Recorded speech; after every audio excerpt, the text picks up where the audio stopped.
Seri 10 Pedang Kayu Harum, Si Kumbang Merah, Cerita, Hoping Hu, Audiobook, Novel Silat, Bab 37. Pek Han Siong, katanya dengan nada ketus, apakah engkau ingin mengatakan bahwa karena ayahku seorang Jai Huacat, maka aku pun menjadi seorang penjahat cabul? Benar, kalau engkau tidak mau bertanggung jawab dan menikah dengan Nona Mayang, lalu apa bedanya engkau dengan Ang Hongchu? Han Siong berkata marah, engkau hendak menghinaku? Hai bangkit sambil mengepal tinju. Han Siong turut bangkit dan mengepal tinju pula. Sesukamu kalau engkau berpendapat begitu. Pendeknya, kalau engkau tidak mau menikah dengan Nona Mayang, engkau akan menghadapi 3 hal. Engkau mengancamku? Apa yang kau maksudkan dengan 3 hal itu? Hai mengambil sikap menantang pula. Dengar baik-baik. Pertama, engkau akan menghadapi aku sebagai seorang musuh. Aku akan menganggap engkau sebagai orang yang merusak kehidupan seorang gadis, sudah mendatangkan aib baginya namun tidak mau bertanggung jawab. Tentu saja aku tak akan tinggal diam dan akan menantangmu. Itu hanya anggapanmu, dan aku tidak mungkin dapat kau paksa menikah hanya dengan ancaman itu. Yang kedua, Han Siong melanjutkan tanpa mempedulikan jawaban Hai. Engkau akan berhadapan dengan Qi Mo Xiankou yang tentu akan menantangmu karena dia tidak mau membiarkan engkau menghina muridnya, merayu muridnya kemudian sesudah muridnya jatuh cinta. Engkau tidak mau bertanggung jawab. Kenapa Qi Mo Xiankou juga berpandangan sesempit itu? Seperti juga engkau? Sungguh aku tidak mengerti. Sekali ini Hai mengeluh, masih ada yang ketiga, kata pula Han Siong penuh kemarahan dan suaranya meninggi. Kalau engkau menolak untuk menikah dengan Nona Mayang, maka Nona Mayang akan membunuh diri. Bohong.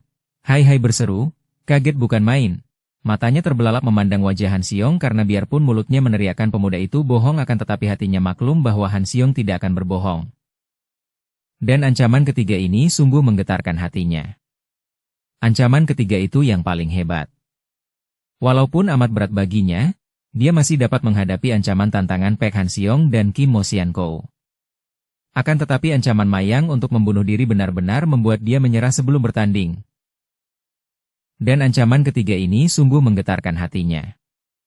Ancaman ketiga itu yang paling hebat. Menghadapi ancaman tantangan Pek Han Siong dan Qi Mo Xiankou, biarpun amat berat baginya, masih dapat dia hadapi.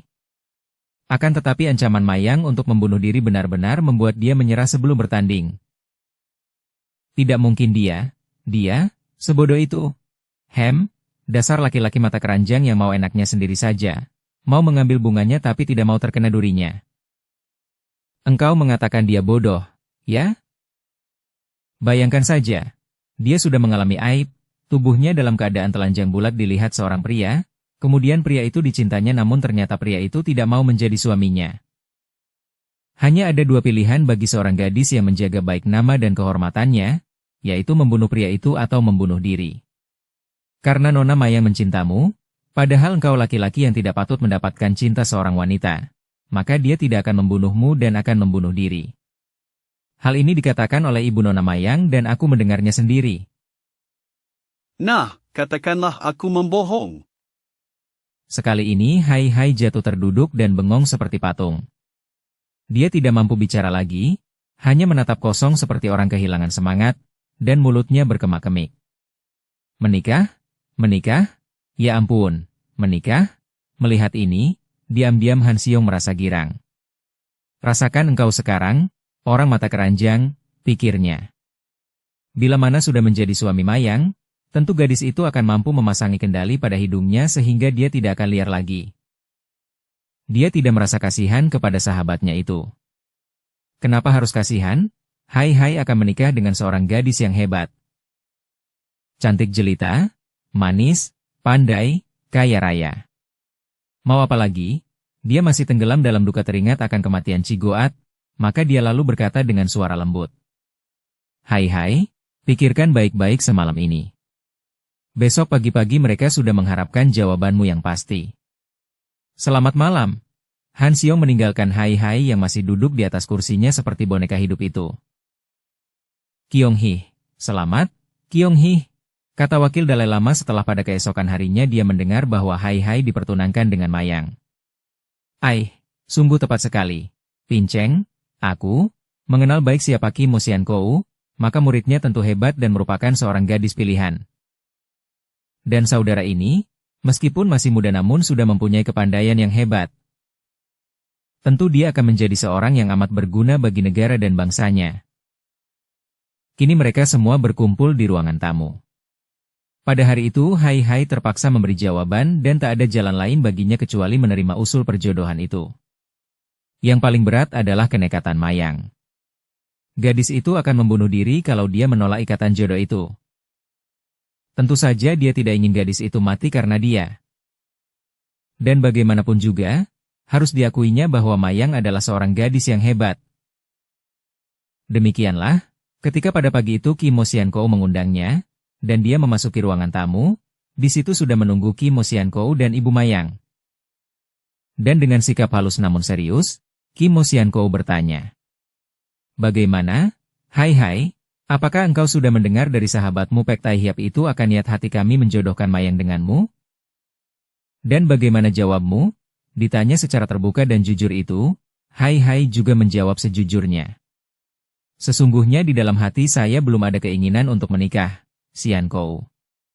Akan tetapi saya pun tidak dapat menolak kehormatan yang diberikan kepada saya." "Jadi, bagaimana keputusanmu?" tanya Ibu Mayang. Hai Hai menundukkan mukanya. "Saya menerima ikatan jodoh itu dengan rasa haru dan terima kasih." "Xian Cai, giranglah rasa hatiku, Hai Hai," kata Ki Mo Xiankou. "Terima kasih, Hai Hai. Sungguh engkau telah membahagiakan kami semua," kata pula Ibu Mayang dengan suara bercampur isak akibat terharu. "Semoga Tuhan selalu memberi bimbingan kepada anakku agar bisa menjadi istrimu yang setia dan membahagiakanmu kelak." Hai Hai memberi hormat, "Saya yang merasa berterima kasih. Akan tetapi karena masih ada tugas penting di pundak saya, yaitu urusan pribadi yang harus saya selesaikan lebih dulu, maka saya mohon agar pernikahan dapat dilaksanakan setelah saya menyelesaikan tugas pribadi itu."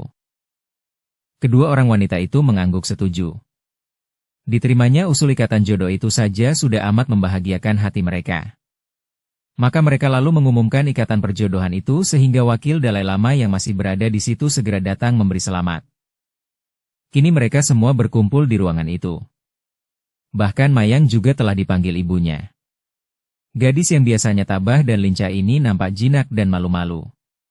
Akan tetapi ketika ibunya menyuruh dia memberi hormat kepada calon suaminya, dengan cepat tanpa ragu dia lalu memberi hormat kepada Hai Hai yang dibalas oleh pemuda itu dengan muka kemerahan pula. "Kyong-hee, sekali lagi Kyong-hee kuucapkan kepadamu, Hai Hai, dan kepadamu, Mayang. Akulah orang pertama yang merasa paling berbahagia dengan terikatnya kalian menjadi calon suami istri," kata Han Xiong. Namun wajahnya sama sekali tidak membayangkan kegirangan hati karena pemuda yang semalaman tidak tidur ini masih terus teringat akan kematian Oh Chi Goat. "Kalau kelak diadakan upacara pernikahan, jangan lupa mengundang Pinceng, Xiankou. Engkau memperoleh seorang mantu yang amat hebat, maka Pinceng juga mengaturkan selamat kepadamu." Secara diam-diam Han Xiong merasa betapa dia juga telah ikut memaksa Hai Hai untuk menerima usul ikatan jodoh itu. Karena itu, ketika melihat betapa Hai Hai nampak tersipu dan kehilangan kejenakaannya, dia pun berusaha menghiburnya dengan memuji-mujinya di depan orang banyak. Lo Suhu mungkin belum mengenal betul siapa adanya calon mempelai pria ini. Sahabatku ini pernah menjadi seorang pahlawan, membantu dua orang menteri yang Ting Hu dan Menteri Chang Kucheng ketika membasmi pemberontakan di Yunan yang dipimpin oleh mendiang Lam Hai Gimlo. "Omitohut," wakil Dalai Lama segera berseru kagum. "Kiranya begitukah? Kami sudah mengenal kedua orang yang Taijin dan Chang Taijin, dua menteri yang bijaksana. Bahkan yang Taijin pernah mengirim pasukan untuk membantu kami membasmi pemberontakan. Kalau begitu, kami hendak menitipkan sepucuk surat untuk dihaturkan kepada dua orang menteri yang bijaksana itu. Maukah engkau membawa surat kami ke kota raja kemudian menyerahkannya kepada mereka, Tai Hiap?" Ucapan ini ditujukan kepada Hai Hai. Tentu saja Hai Hai merasa tak enak untuk menolak. Dengan senang hati, Lo Suhu, akan tetapi hendaknya Cui, kalian semua, tidak mendengarkan bualan Pek Han Xiong. Yang membasmi para pemberontak yang dipimpin oleh Lam Hai Giamlo itu bukan saya sendiri, Namun ada banyak pendekar yang ikut membantu pemerintah, termasuk Pek Hansiong sendiri. Wakil Dalai Lama memuji, Omitohut, Jiwie, kalian berdua adalah pendekar-pendekar yang berjiwa patriot. Sungguh beruntung sekali sebuah negara yang memiliki orang-orang muda seperti Jiwie. Sesudah menerima hidangan sarapan pagi yang disuguhkan nyonya rumah, Wakil Dalai Lama kemudian minta diri untuk kembali ke Lhasa, dan dia menyerahkan sesampul surat kepada Hai Hai untuk disampaikan kepada kedua orang menteri itu. Setelah Wakil Dalai Lama bersama rombongannya pergi, kini yang tinggal di rumah Kim Mo Sian Kou sebagai tamu hanya tinggal Hai Hai dan Han Xiong berdua. Siang hari itu Hai Hai mendapat kesempatan untuk berdua saja dengan Mayang. Mereka duduk di taman belakang rumah. Mayang terlihat cantik sekali dengan pakaian baru yang bersih. Potongan pakaiannya itu ketat sehingga mencetak tubuhnya yang tinggi ramping, dengan dada membusung dan pinggul yang padat membukit. Rambutnya dikuncir menjadi dua dan rambut yang lebat serta panjang itu bergantungan manis di kanan kiri, kadang-kadang di depan, kadang-kadang di belakang, ujungnya diikat sutra merah. Pakaiannya merupakan kombinasi warna hitam dan kuning sehingga kulit yang nampak di leher dan tangannya semakin putih, putih mulu serta kemerahan seperti kulit anak-anak bayi. Mau tidak mau Hai Hai merasa bangga juga. Gadis ini memang seorang wanita hebat dan dia akan selalu merasa bangga memandang wanita ini sebagai istrinya. Biasanya gadis ini bersikap lincah jenaka dan tak mengenal rasa takut atau malu-malu. Akan tetapi sekarang dia lebih banyak menundukkan muka dan setiap kali mengangkat muka lantas bertemu pandang dengan Hai Hai, maka wajahnya yang manis itu berubah kemerahan. Mayang, aku sengaja mencarimu karena aku ingin bicara denganmu, kata Hai Hai dan dia sendiri merasa heran kenapa suaranya tidak seperti biasa, agak gemetar dan kenapa jantungnya berdebar demikian keras. Belum pernah dia menjadi begini gugup saat berhadapan dengan seorang wanita. Seolah lenyap semua ketabahannya. Biasanya dengan mudahnya kata-kata manis meluncur dari mulutnya kalau memuji-muji wanita, akan tetapi sekarang, dia selalu khawatir kalau membikin hati gadis ini menjadi tidak senang. Mayang mengangkat mukanya hingga sejenak dua pasang mata itu bertemu. Bicaralah, Hai Hai, kata Mayang lirih lalu dia menunduk kembali. Mayang, tentu Sian Kou dan ibumu telah memberitahu tentang keputusanku. Aku masih mempunyai suatu tugas pribadi yang sangat penting. Aku harus menyelesaikan tugas itu lebih dahulu dan untuk sementara aku akan meninggalkanmu. Sesudah tugas itu selesai, aku akan kembali ke sini untuk melangsungkan pernikahan kita. Sejenak Mayang tak dapat bicara karena kepalanya semakin menunduk. Dia tersipu dan merasa riku sekali mendengar pria yang dicintanya itu bicara tentang pernikahan. Akan tetapi karena timbul perasaan duka dan khawatir ketika mendengar bahwa kekasihnya itu hendak meninggalkannya, akhirnya dia mengangkat mukanya sehingga dua pasang mata kembali bertemu dan bertaut. Indahnya mata itu, pikir Hai Hai dengan bangga. Memang sipit, akan tetapi bentuknya amat indah dan di kedua ujungnya seperti ditambahi garis hitam memanjang ke atas. Dan dari balik belahan pelupuk mata yang sipit itu memancar dua pasang mata yang amat jeli dan tajam. Hai Hai, engkau hendak kemanakah? Suaranya lirih, tidak malu-malu lagi akan tetapi kini suara itu mengandung penuh kekhawatiran. Dukung channel Novel Silat dengan subscribe, follow, like, komen dan share. Aku hendak pergi ke kota raja, Mayang. Mengantar surat titipan wakil Dalai Lama kepada Yang Taijin dan Chang Taijin. Dia tidak ingin bercerita mengenai usahanya mencari jejak Ang Hongchu di kota raja dengan menyelidiki perwira Syekh Tang di kota raja yang kabarnya mengaku sebagai putra Ang Hongchu. Dan tugas pribadimu itu, tugas apakah? Atau, engkau tidak mau menceritakan tentang hal itu kepadaku? Hai Hai tersipu. Mayang adalah calon istrinya, tentu saja dia berhak mengetahui urusan pribadinya. Akan tetapi bagaimana mungkin dia akan mengaku bahwa dia adalah putra kandung seorang Jai Huachat, seorang penjahat besar yang tersohor di dunia Kang Ou? Aku hendak mencari musuh besarku. Mayang kelihatan terkejut dan kini dia mengangkat muka, memandang sepenuhnya pada wajah kekasih hatinya, sepasang matanya penuh selidik. Apa yang telah dilakukan oleh musuh besarmu itu? Hai Hai mengerutkan alisnya, dia merasa tidak senang membicarakan urusan itu, akan tetapi dia harus menjawabnya. Dia sudah membunuh ibuku. Sudahlah, Mayang, kuharap engkau tidak bertanya mengenai urusan ini. Aku selalu merasa berduka, kesal dan marah kalau membicarakan musuh besar itu.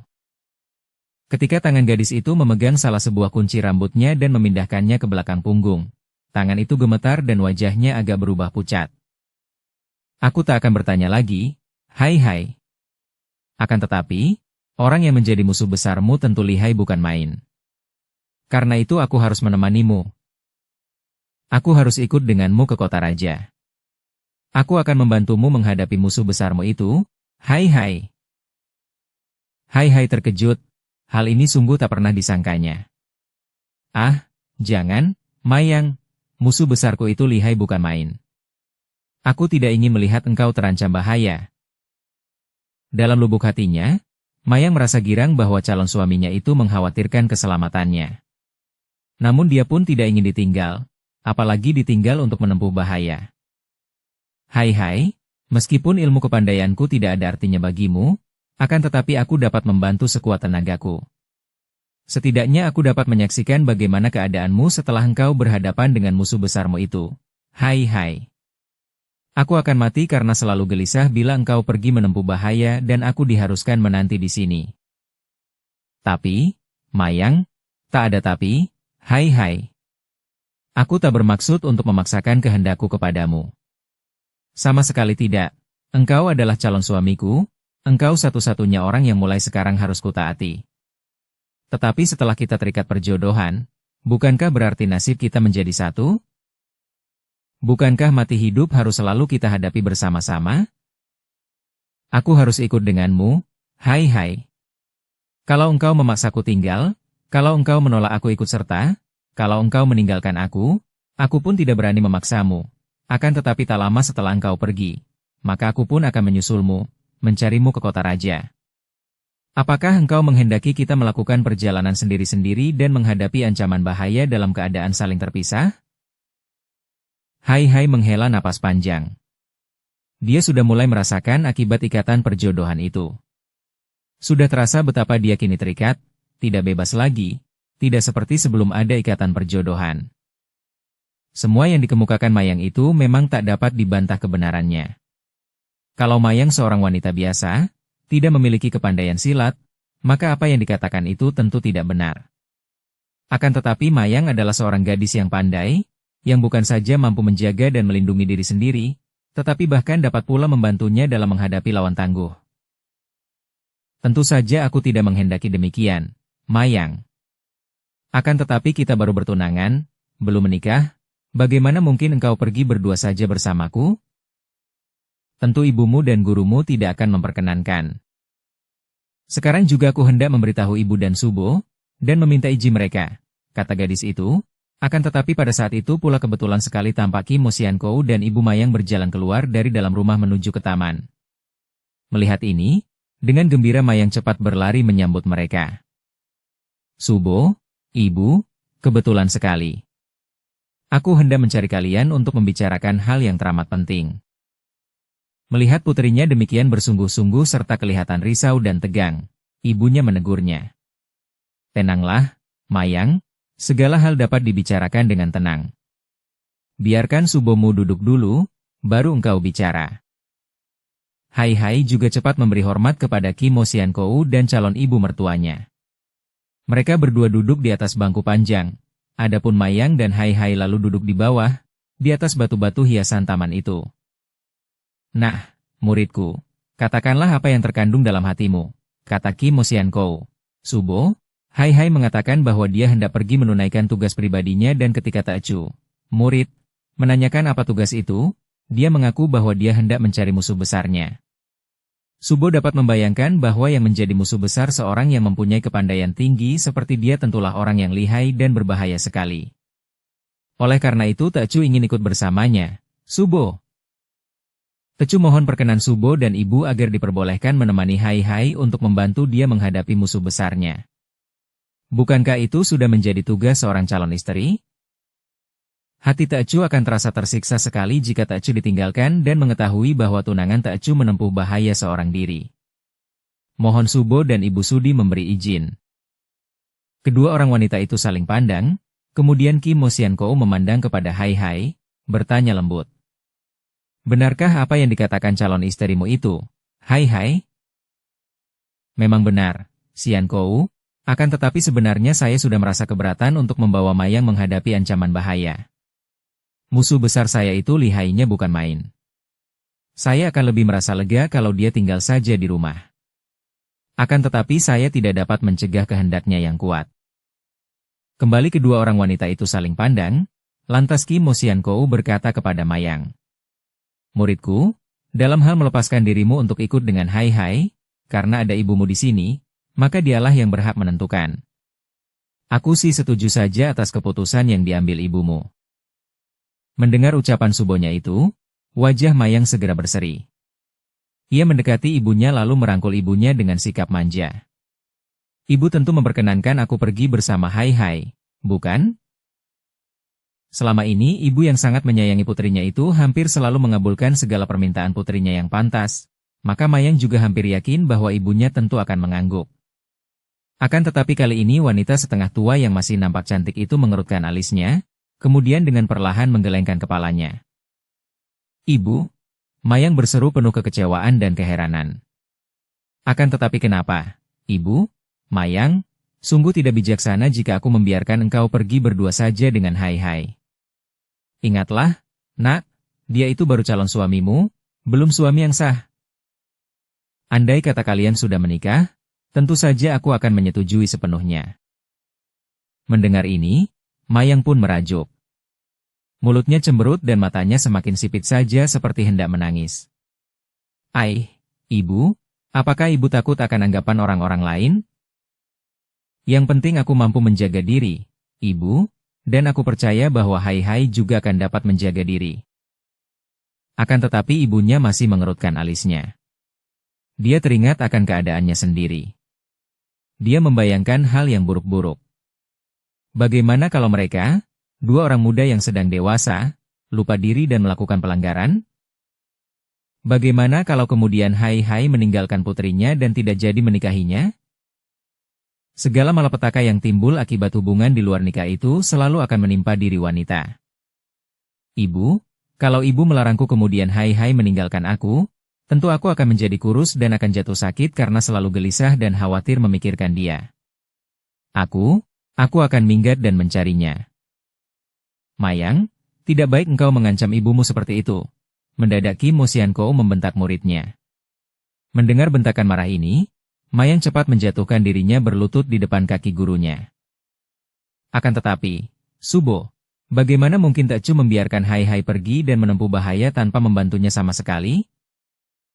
Tecu akan selalu merasa gelisah dan takut. Subo, Tecu takut kalau kehilangan dia satu-satunya. Kim Mo Sian-kou tersenyum. Sian Chai, baru saja mendapatkan seorang tunangan, tapi engkau sudah lupa bahwa di dunia ini masih ada aku dan ibumu, bukan hanya ada Hai Hai seorang. Mayang tersipu dan baru teringat, maka dia hanya menundukkan mukanya. Mohon belas kasihan dan pertimbangan Subo dan ibu, katanya memelas. Ibu Mayang kembali bertukar pandang dengan Kim Mo Sian-kou, kemudian ibu Mayang menghela napas panjang. Aku hanya dapat memberi izin engkau pergi bersama Hai Hai apabila kalian sudah menikah. Karena itu, kalau engkau berkeras hendak pergi mengikuti Hai Hai, kalian harus menikah sekarang juga. Bagaimana pendapatmu, Hai Hai? Hai Hai tertegun dan sejenak dia bengong. Menikah? Sekarang juga? Hal ini sungguh tak pernah dipikirkannya sehingga kini dia tidak mampu menjawab.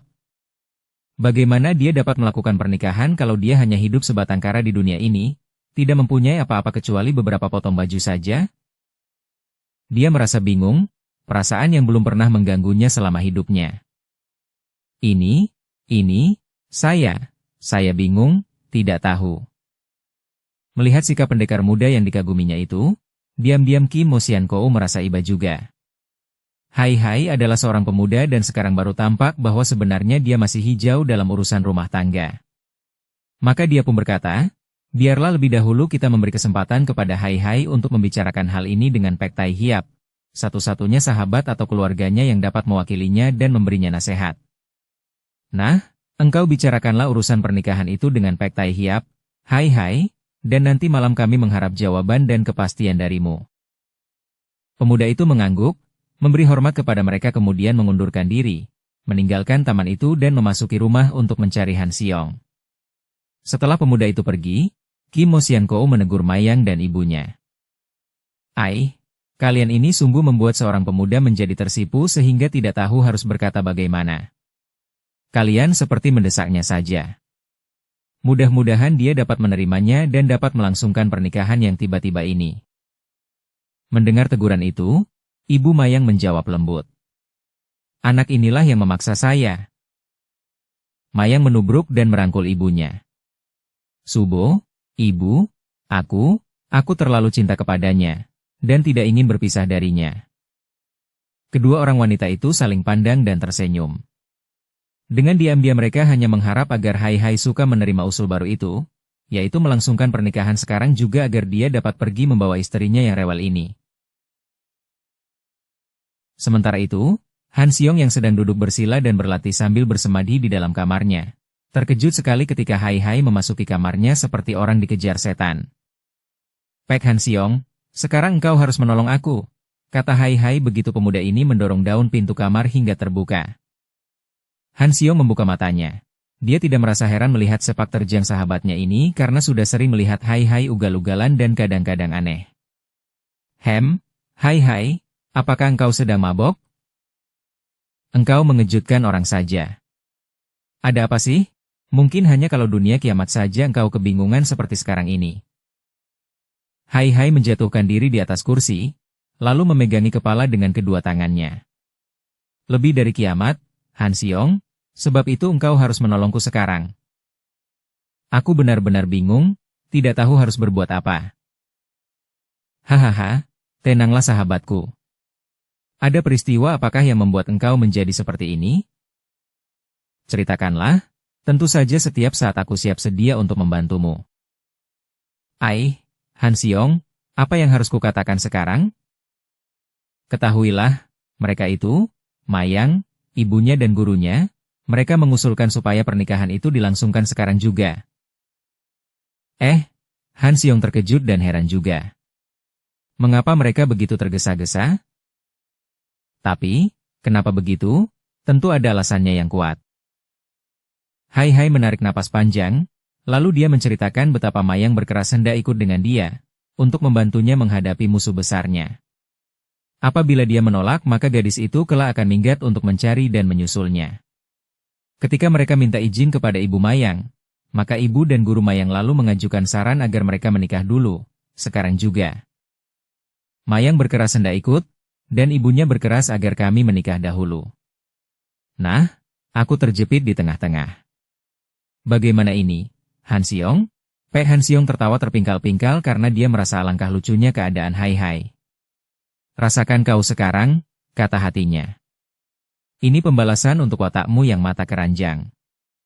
Akan tetapi, setelah berhenti tertawa dia pun berkata, "Hai Hai, terjepit secara demikian bukankah malah enak buatmu? Apalagi masalahnya? Sekarang engkau disuruh menikah, lantas istrimu ikut denganmu, melakukan perjalanan bersama seperti sedang berbulan madu. Kurang enak bagaimana? Kenapa engkau masih bingung dan mengomel lagi? Dasar tidak tahu terima kasih. Han Xiong, jangan kau main-main. Berilah jalan keluar, berilah nasihat bagaimana aku harus menghadapi perkembangan baru ini." "Siapa main-main? Hai Hai, apa sih yang perlu kau risaukan? Menikah hari ini atau bulan depan atau tahun depan, apa sih bedanya? Han Xiong, jangan bergurau.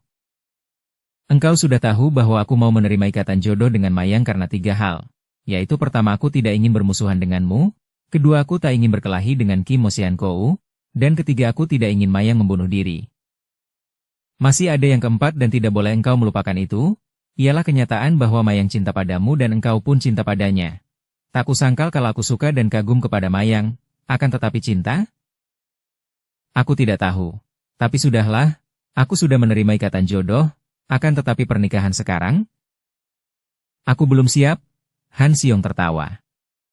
Haha, apanya lagi yang belum siap? Engkau sudah cukup dewasa, belum siap apanya? Ih, jangan main-main, Han Xiong. Aku sebatang kara, tidak mempunyai apa-apa, rumah pun tidak punya. bagaimana aku dapat menikahi anak orang? Apakah histeriku lalu kuajak mengembara tanpa tempat tinggal? Apa dia bisa kuberi makan rumput dan daun saja? Kukira Mayang tidak membutuhkan itu semua. Dan hal itu pun merupakan urusan nanti, dapat kalian rundingkan bersama. Sekarang, yang penting engkau terima saja usul mereka. Engkau menikah sekarang juga dengan Mayang dan hal itu berarti engkau telah membuat jasa besar bagi manusia dan dunia. Hai Hai bengong dan memandang terbelalak. Kau jangan membikin aku menjadi semakin bingung, Han Xiong. Engkau mengatakan bahwa kalau sekarang aku menikah dengan Mayang maka aku sudah berjasa terhadap manusia dan dunia. Apa maksudmu? Betapa tidak? Jika sekarang engkau menikah dengan Mayang, berarti engkau membikin senang hati Mayang, membikin lega hati ibunya serta gurunya, membikin gembira hatiku, dan membikin gembira para tamu yang nanti akan menghadiri perayaan pernikahan itu. Nah, berarti engkau menyenangkan banyak manusia, juga menyenangkan dirimu sendiri. Betapa senangnya melakukan perjalanan ditemani seorang istri sehebat Mayang. Selain itu, engkau mendatangkan kebaikan kepada dunia karena dengan adanya seorang istri yang selalu menemani, maka bahaya bagi para gadis lain tidak ada lagi. Bahaya bagi para gadis lain? Hai Hai mengerutkan alisnya, tidak mengerti. Tentu saja, karena engkau tentu tidak lagi berani mengumbar mata keranjang kalau ada istrimu di sisimu. Bibir Hai Hai cemberut, engkau tidak memberi obat, malah membuat penyakit ini menjadi lebih parah. Han Xiong bangkit dari pembaringan, menghampiri Hai Hai yang duduk di atas kursi, lalu memegang pundak kawannya. Sahabatku, gunakanlah akal sehatmu dan jangan murung. Syukurilah berkah yang dilimpahkan Tuhan kepadamu. Engkau tahu, ada kalanya orang harus mengorbankan sesuatu dan meniadakan kepentingan diri sendiri untuk melakukan kebaikan kepada orang lain. Akan tetapi sekarang ini, engkau dapat melakukan banyak kebaikan kepada banyak orang, tanpa berkorban apa-apa, bahkan engkau menerima pula nikmat dan kebahagiaan. Pria mana yang tak akan berbahagia memetik setangkai bunga yang demikian indah dan harumnya seperti calon istrimu itu? Nah, hadapilah kenyataan dan berterima kasihlah kepada Tuhan. Hai Hai menghela napas, lalu bangkit dengan malas. Sudahlah, akan kupertimbangkan semalaman ini. Besok pagi aku akan membawa keputusanmu yang menggembirakan kepada mereka, kata Han Xiong sambil tersenyum memandang sahabatnya yang meninggalkan kamarnya dengan langkah gontai. Memang tidak ada pilihan lain bagi Hai Hai kecuali menerima usul baru agar pernikahan dilangsungkan dulu sebelum dia pergi meninggalkan puncak awan kelabu tempat tinggal Kim Mo Xianko itu. Pernikahan yang sangat mendadak ini dirayakan dengan sederhana. Bahkan tak sempat lagi mengundang tamu jauh, juga wakil Dalai Lama tidak mungkin dapat diundang. Yang diundang hanya penduduk dusun di sekitar pegunungan Ningjingsan saja dan perayaan dilaksanakan secara sederhana namun cukup meriah. Bersambung ke bab 38. Dukung kami dengan subscribe, follow, like, komen dan share. Terima kasih.